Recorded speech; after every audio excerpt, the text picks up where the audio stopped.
Yeah, well, first and most obviously in the conduct of therapy. Okay. I think that Jungians are still pretty good at interpreting symbols, working with images, and finding what the purpose and goal of something is. We've never been terribly interested in finding the roots of something. Why have you got this symptom? It's always been much more, what is the meaning of this symptom? What is this symptom calling you to do? I think, especially person centered therapists, have a way of conducting the therapy dialogue that we Jungians could learn a hell of a lot from, especially now that the unconscious is allowed in the person centered handbook. Okay. And if the unconscious is allowed, why not look at the Jungian version of Mm. it? Yeah. And I think there's something else which is more political, which is that there's each of the two traditions believes, I think, to use Jung's words, because they come more easily to me, that when you treat the individual, you treat the culture.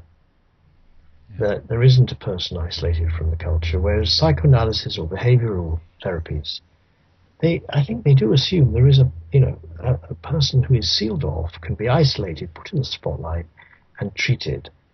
And I think that the humanistic and the Jungian traditions are set against that. Another thing is that neither side has got the whole answer on what is transpersonal and how you work with it. Okay, I mean, both sides have got ace people, Yeah. and we've got psychosynthesis, we've got people from revision on the one hand, and we've got Jungian analysts who are clearly transpersonal on the other hand. I think they all accept that they're just at the beginnings. We're all just at the beginnings of working with that.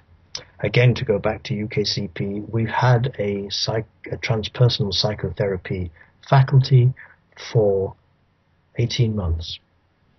Right. That's it. Okay. So it's all brand new. When you say the future's all to play for, It's like, all it is. And the yeah. other thing is just to put some of this stuff together. Very few conferences set out to address both the spiritual and the political. Mm. Uh, there was a French writer on religious matters called Charles Péguy, and he has a great one-liner. Everything starts in mysticism, but ends in politics.